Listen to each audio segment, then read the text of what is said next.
So I thought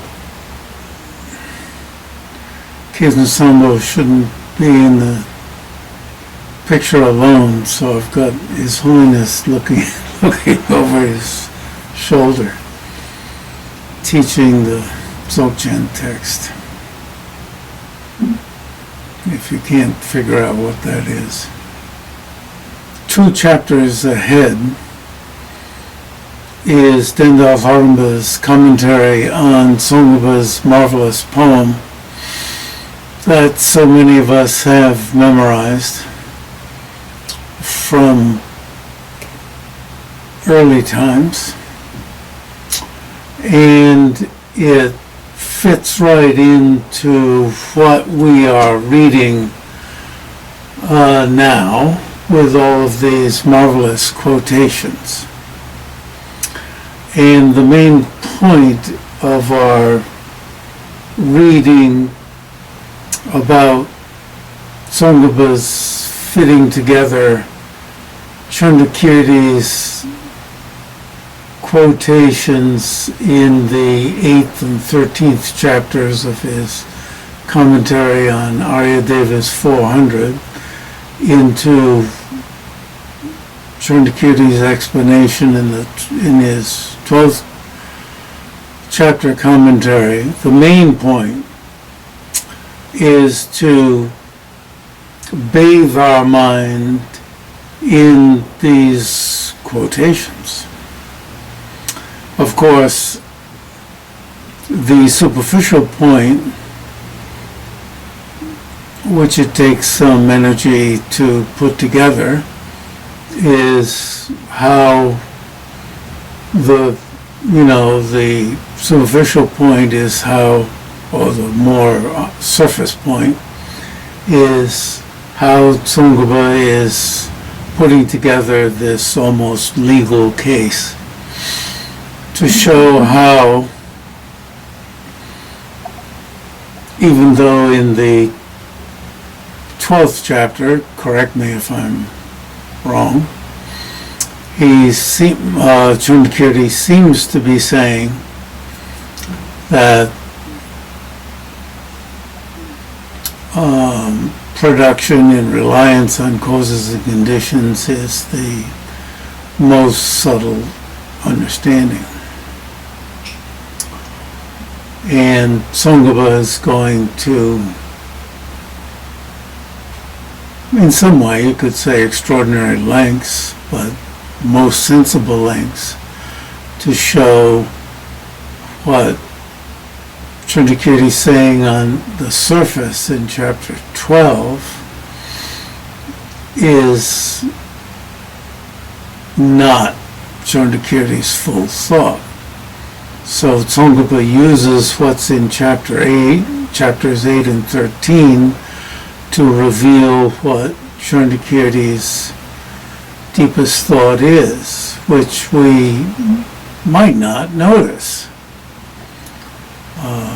And I think we could say that Hopkins didn't notice. And even though he put together this book, and he needed to read it again a few more times to himself get the message, so that he wouldn't make the mistake of saying production and dependence on causes and conditions is the most subtle meaning, which the Shravasti Kimbo pointed out to him, and yet he kept insisting. And he takes back that statement. I could say I won't say behind my claiming that. My mind jumps onto the deeper meaning more or less automatically. But what's behind my doing that is laid out here. as Geshe Wangyal used to say, to me, when I think about impermanence, I'm drawn into thinking about emptiness. And as he also said, sometimes when I think about emptiness, I'm drawn into a view of nihilism.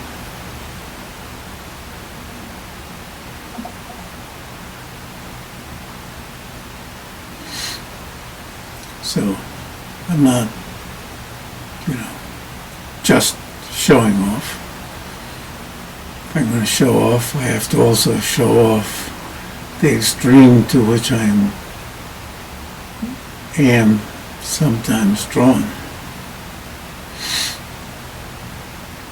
Which is the next chapter in Jangya, in the chapter 12, nothing to do with the coincidence of our also talking about chapter 12, in Chandrakirti's commentary on R.A. Davis 400. This chapter 12 of Jangyas, I don't think we need to spend much time on. We need to race on to chapter 13 in our book, which is on Tsongkhapa's three principal aspects of the path. And we will see, and I hope, at least I, am very thankful I went on this morning and read quite a bit in chapter 13 of our present book. I thought, oh, how nice that we've been reading all of these, so many of these quotations, and reading about own power and so forth, these quotations.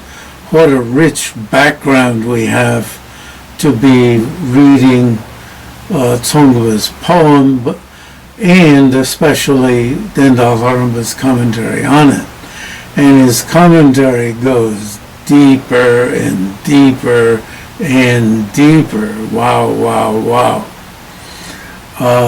And how marvelous that we're not we won't be scrambling at that point to find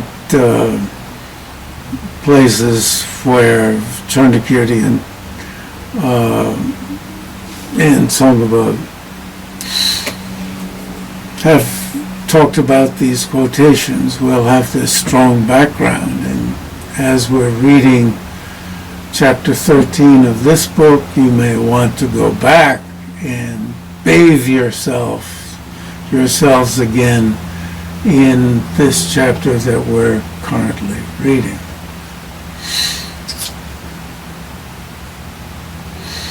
So one point I'm making here right now is that we're on the surface reading about how Tsongkhapa puts together these three chapters in Chandrakirti's commentary on R.A. Davis 400 to make a point about what Chandrakirti says in chapter 12.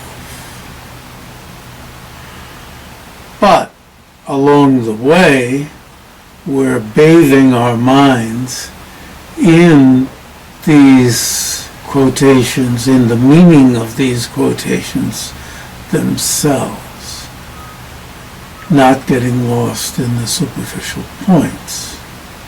And then a few days ago, I sent you the material from the Reflections on Reality to budge you again about what's that word that's so used so frequently in translations? Labeling, labels, which is used in place of words. It's translators have tried to think of some easier way to ease people into understanding the many references to names, words, imputation, and so forth.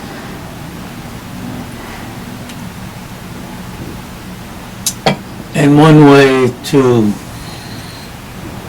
I'm not going to talk much about this, understand the depth of the consequent school's view on emptiness is to look at what is said in the Sutra Unraveling the Thought. In the, oh my gosh, what is it, the 9th chapter? Which is the one Gelugpa scholars focus on. And the amazing thing is that in that chapter, as I remember, nothing, I'm pausing over the word nothing, is said about the emptiness of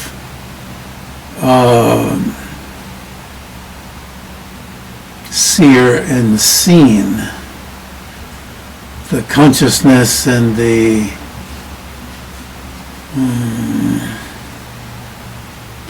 apprehender and the apprehended. Rather, it talks, the discussion is, amazingly enough, is around conceptual consciousnesses and their objects, and words and their reference. So conceptual consciousnesses means you're thinking, and you have objects of your thoughts, and words and the objects of those words. There's two. And they're just two ways of talking about the same thing. But one is by way of consciousnesses, and one is by way of expressions. And this is in the mind-only school. And that's one way of talking about mind-only. And I was directing your attention, hoping to direct your attention to Khyentse Yeshe Thupten's marvelous description, but fed through my memory, of the many times he gave me this description of how this means mind only. You know, it doesn't say seer and seen, you see. The hearing consciousness and what's heard. You see seer of the visual, and what's seen. The hearing consciousness and what's heard. The smelling consciousness and what's smelled. And the tasting consciousness and what's tasted.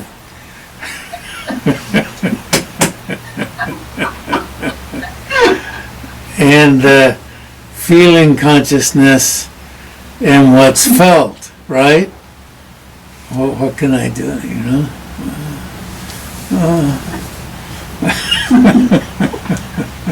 Or, you know, when somebody goes like this to you and it hurts like hell, ouch! You know, the feeling consciousness and what's felt.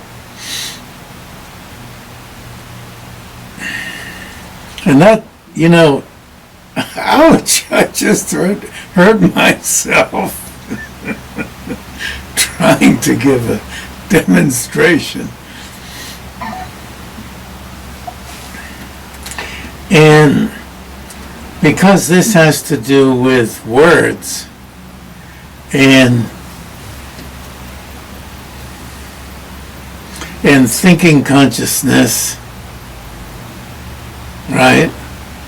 And the object of the thought. You know, there's tremendous impact in actually going through these six and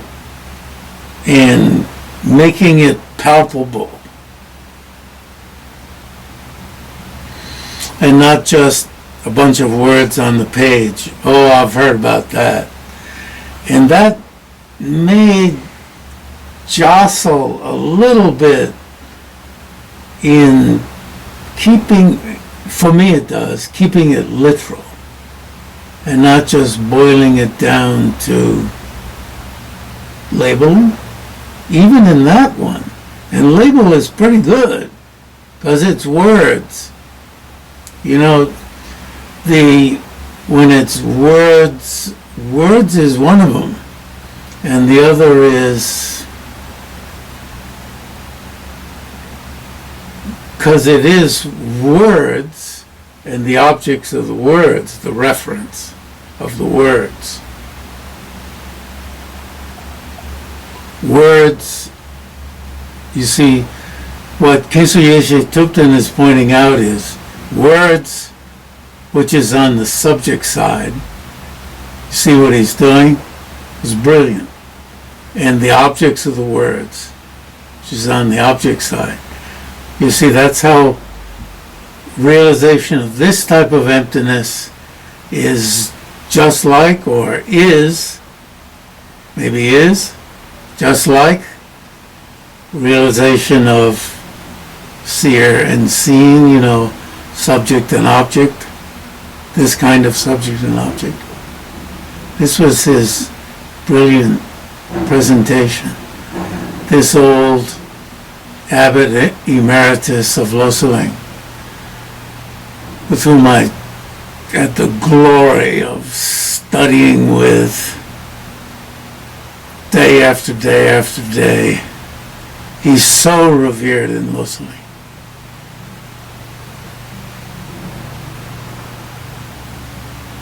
I would study with him after lunch, but after lunch I would go in on the couch at Uma Institute, but my house, and take a nap. See, I'd prepare before lunch, have lunch, go in, take a nap, and you see what I had studied would be on my mind. Take a nap, and there'd be some rumination and something going on deep in the mind, and then I'd go in and receive his teaching. Oh, it was fantastic. He would sit on the floor, not remain on his bed, this old man, sit on the floor at my level. That's so interesting. Anyway, and he had such profound thoughts on deep things. Anyway, and so I was directing you to these pages. So words, and see, I'm not even turning my hands back this way. Words and the reference of the words. But words and the reference of the words, either. You see, the words are on the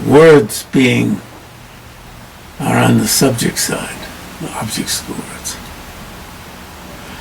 You see, labeling doesn't convey enough, I think. But labeling's good, and you can see why it's used. But what I feel, how about using words? And that gets it down simpler and rawer, more raw. But labeling's pretty good for this stuff in the mind only school. And then conceptual consciousnesses and the reference of those conceptual consciousnesses. See? Again. So within this one way in the Sandhya Sutra, that's what the Sandhya Sutra in the 9th chapter, 9th, 7th, 9th, I think. God, it's... John Powers came to the University of Virginia from McMaster's in Canada. It's the province next to us. I've become a citizen, and sometimes I forget what the next province is. It's pretty bad. Anyway, I've been there and went there with His Holiness. There's a whole lot of snow.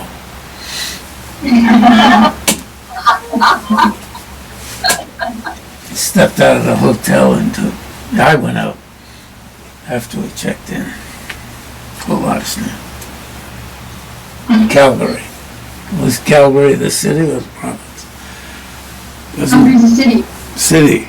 And it's in Alberta. Alberta. Same time. I got it.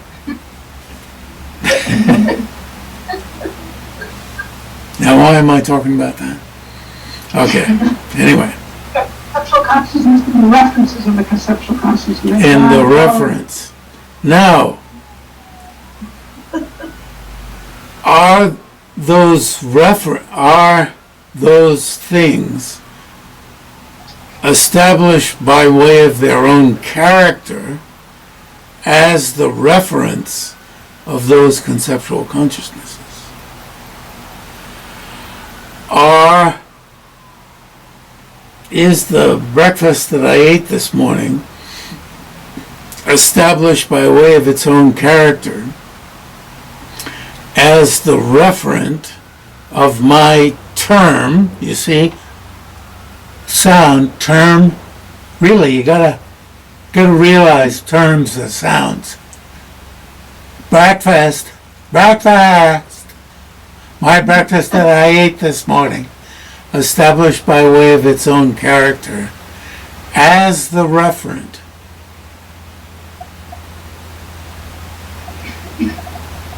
established by way of its own character as the referent of my term.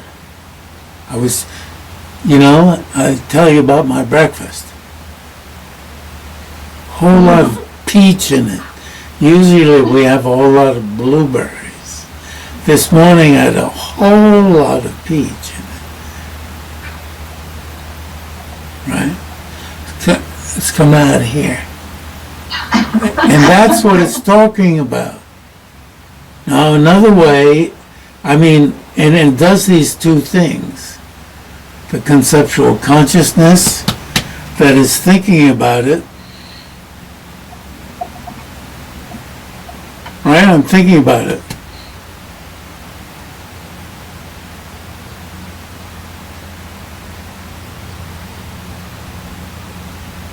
And so it thinks about it in two ways. The entity,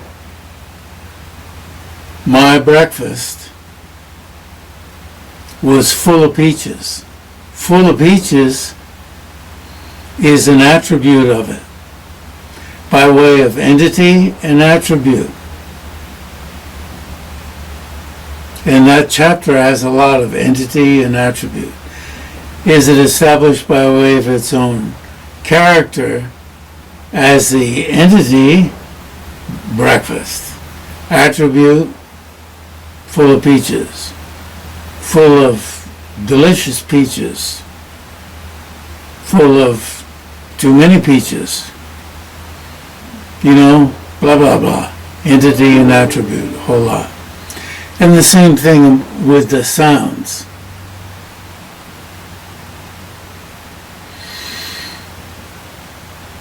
Now, it will be interesting to figure out why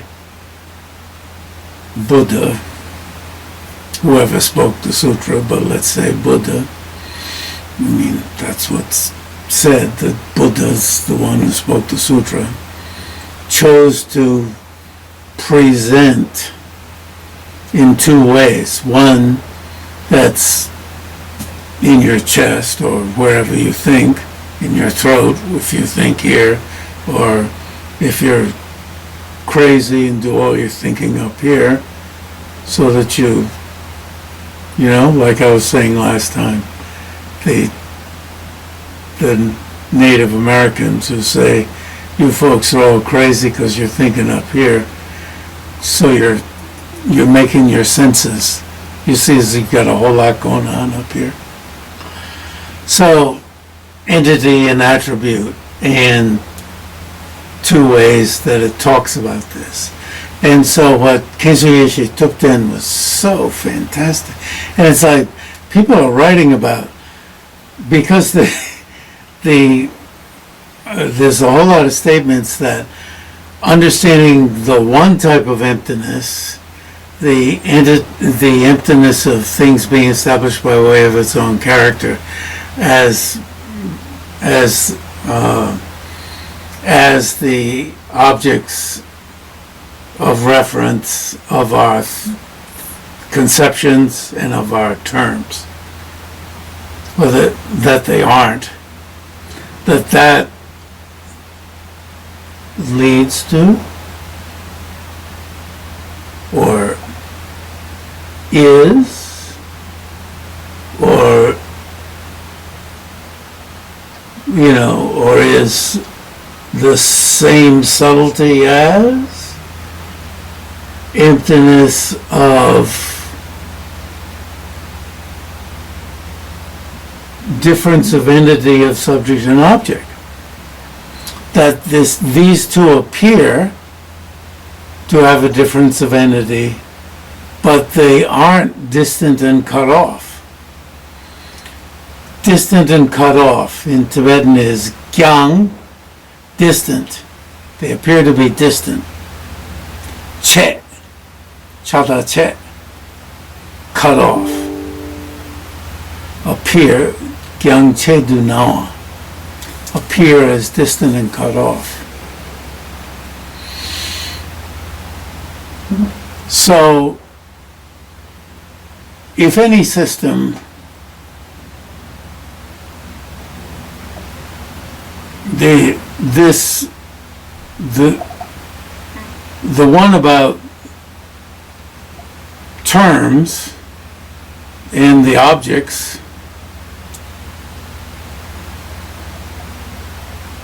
since it's talking about terms and objects, labeling maybe as an initial way to get into it is helpful. No, not just maybe.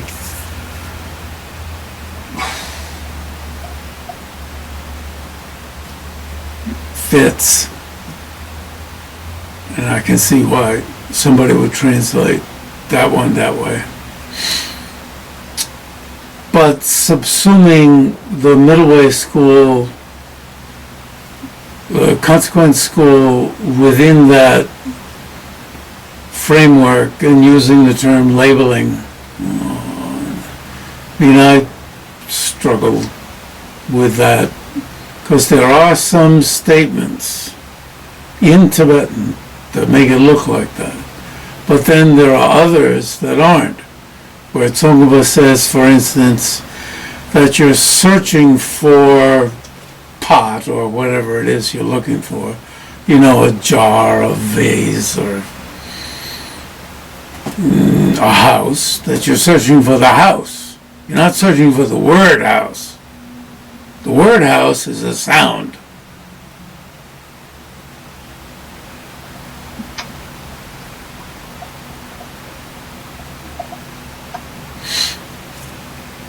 He makes that very clear.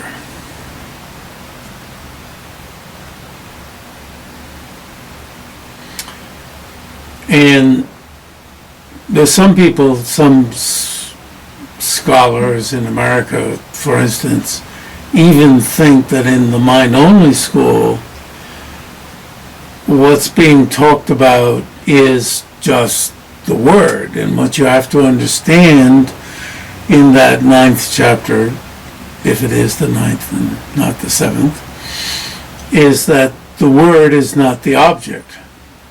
No. It's that according to Gelu, it's whether the object is established by way of its own character as the referent of the term. It's not, is the object the term. Now, I do think that those scholars have latched on to something that's important, because I do think we have a tendency to mix up the object with the term, and that it can be a revelation even that the object isn't the term, and that you can call an object by any sort of term. That really we have to get over this. We have to get over it, and it can be difficult to get over it.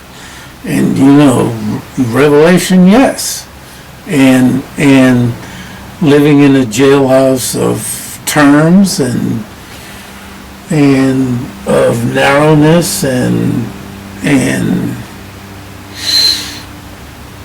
in a life of drabness. And what did Shakespeare mean when he said a rose by any other name would be a rose? Smell is sweet. Would smell as sweet. Oh, well, that's even better. That's much better.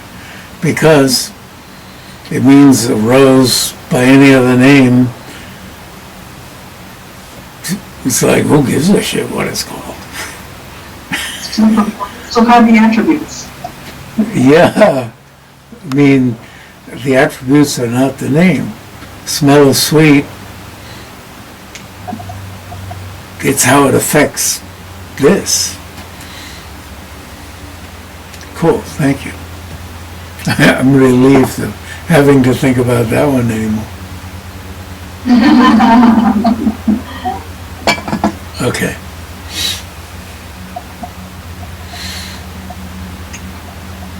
So, I don't know, as we need, if you have any specific questions about the material in chapter 11. I have one question. Please. Find it. Oh yeah, and I have my PDF ready so you can refer by page. I just brought it up.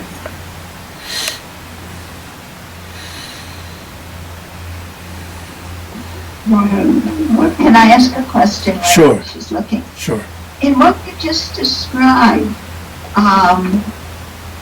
that about the conceptual consciousness and its object not existing by their own character. As the referent of blah blah blah, yes, of the term or of the thought. So does that merge into the subject and object, the other kind of emptiness, in which the subject and object are not dual but come from the same substantial cause? So is that Sort of merge into, meaning in the consequence school, or? No, in Chitta Mantra, that it's usually presented as two different emptinesses. Okay, as Khyentse Yeshe Thupten says, I believe, the other emptiness is understood, the second emptiness of apprehender and apprehended, is understood implicitly when you understand the first one. So merge into, or however you want to call it, he says is implicitly understood. And so therefore, when you understand the one, you understand the other. You realize the other. That's his view. There are Tsongkhapa's, as I remember, and there's a chapter on this, shall I say, of course, in Reflections on Reality, of that goes into this issue. Tsongkhapa says the first one leads you into the other one. And people try to, but they are equally subtle. Oh, Now, if the first one leads you into the other, shouldn't it be coarser? You know, these are the kinds of issues that are debated. Shouldn't it be coarser? How could it be coarser, O Tsongkhapa? And Khyentse Thupten says, no, it couldn't be coarser, because Tsongkhapa says that it isn't coarser. And so he resolves it by saying that the second one is understood implicitly. And I think you could find where that section is and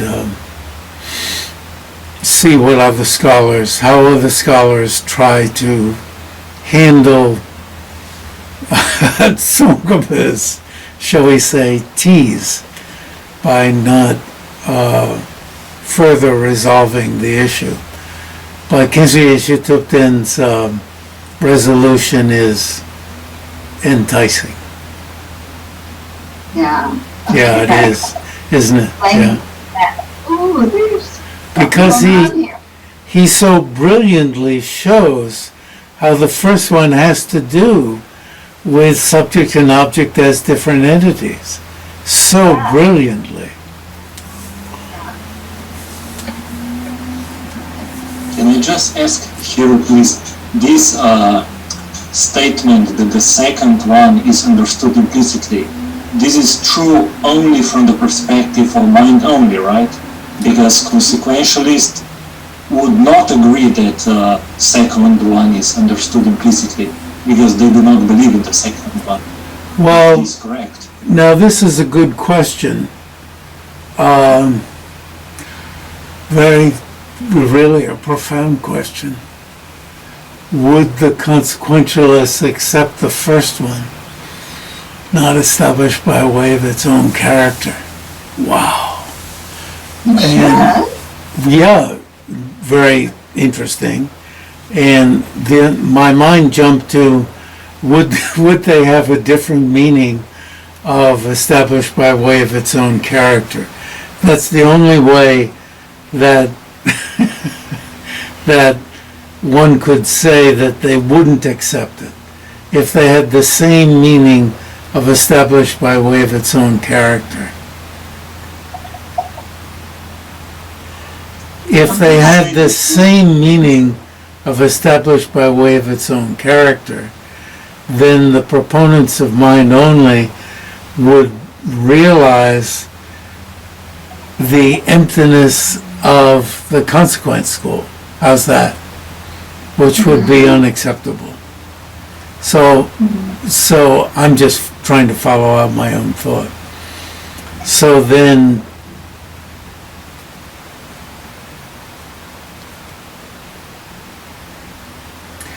what is the difference of meaning between established by way of its own character in the mind-only school and in the consequent school?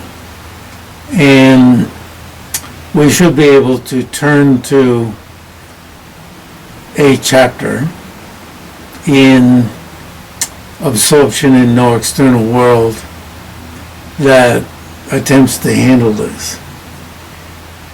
And can I get out of this by, oh, it's only 9:45. You can get out of this by telling us what chapter it is. Look in the table of contents.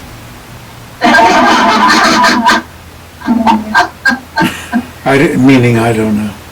But there's a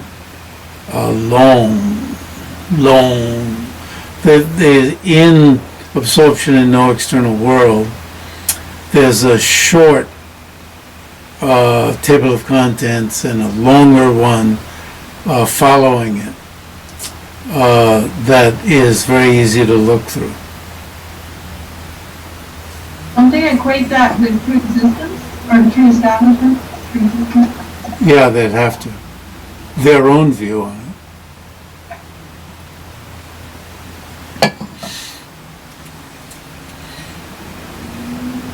But do they define You know, things? there are these cheap salespeople who sell you one product, meaning one of my books, that always leads you to buying another $100 book.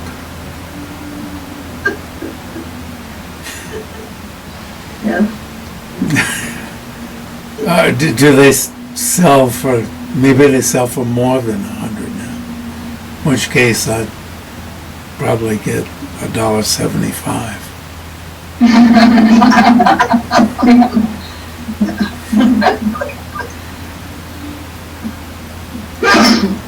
Should I ask my question now? Please. Okay, so I'm on page, the latest text, page 289. Okay, wait a second, let me get there. 289?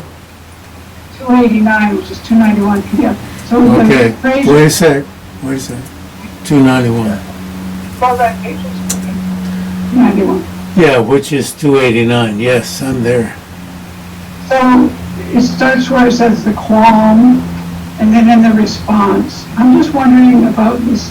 What is in this response? It's in the first sentence. What is mere conventionalities? Yeah, I mean, he's saying the conventional mode of abiding of things. So mere conventionality seems to mean without the overlay of the appearance of inherent existence. But artists have that overlay.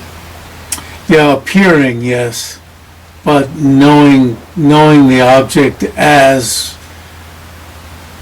Solution. yeah, without accepting it, yes. Okay. Without getting into that. Would it just simply mean when sometimes it is said unanalyzed or phenomena is not investigated or not examined, but just taken as they are conventionally, like just this simple. Yes, simple. Sometimes something like this is said, but I don't know if it is the same as here. Well, and you see it says, when indicating the conventional mode of abiding of things. So it means the nature of a thing means without getting into the overlay of the appearance of inherent existence. The entity of a thing, like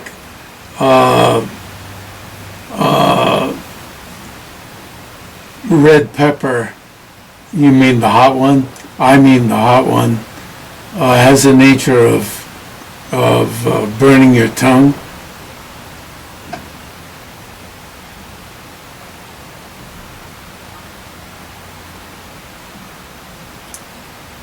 Right? What's not coming to my mind, why I'm pausing, is I have the Tibetan word siben. What is siben in English? For those of you who know Tibetan. You can say chili. Chili, yeah, chili. Yeah. The word chili couldn't come to my mind, so I was...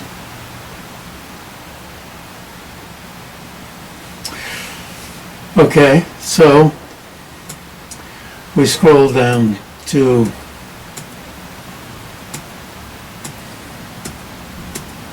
Again, I have one Yes, more question please. about that section. Actually, I have a bunch, but I'll leave it to one. So, Tsongkhapa is saying that if we leave aside analysis, considering how this is now page 291, so just in that same section, but Yes. a couple pages down. So just like that first line, the first line of the page 291. Similarly, with regard to these phenomena also, if you leave aside analysis with regard to their mode of appearance, how they appear in the perspective of the conventional awareness is apprehending them, and so forth. So is that, well, I guess the general question, why is that being left aside, and is it possible to actually still understand the mode of subsistence of phenomena and how they they're not established within their own, from their own side, by analyzing the way they appear to the subjects that apprehend them, conventional awarenesses that apprehend them? Is that not a valid way of analyzing at all, or just in this context is Tsongkhapa advising not to do that for some reason? What's the it in your sentence? Is that not it? The leaving aside, or I should say not leaving it aside, but analyzing how phenomena appear in the perspective of conventional awarenesses. You mean not leaving it aside? Yeah, I'm saying, so the it being is that not an approach to realize the emptiness of object existing from its own side, or is it just in this context that he's not recommending it? I would think just in this context.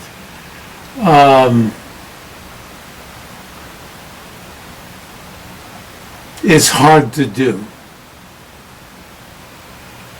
But in this context, he wants to leave it aside.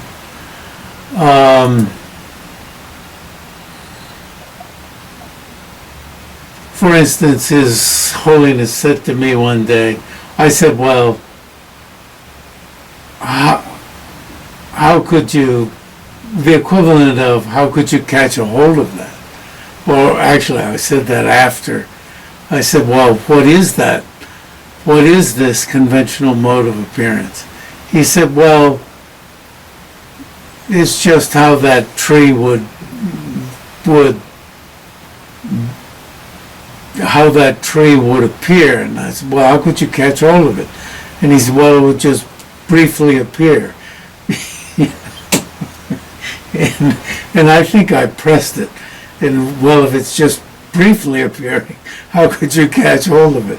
And he was admitting, well, that would be very hard to catch hold of it. I'm trying to think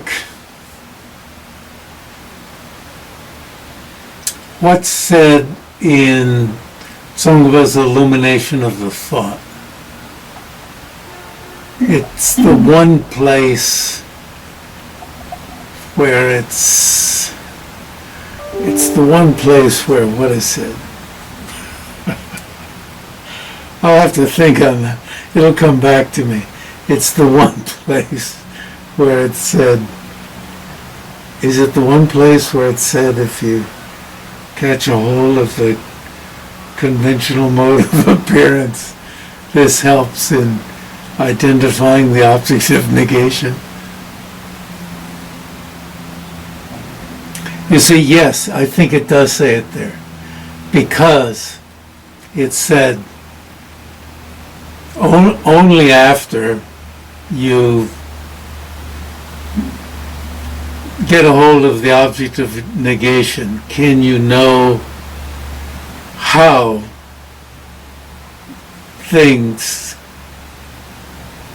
the ordinary appearance is wrong. But, of course, know with valid cognition how ordinary appearance is wrong. I'm butchering that a little bit probably, but I think I've got it more or less right.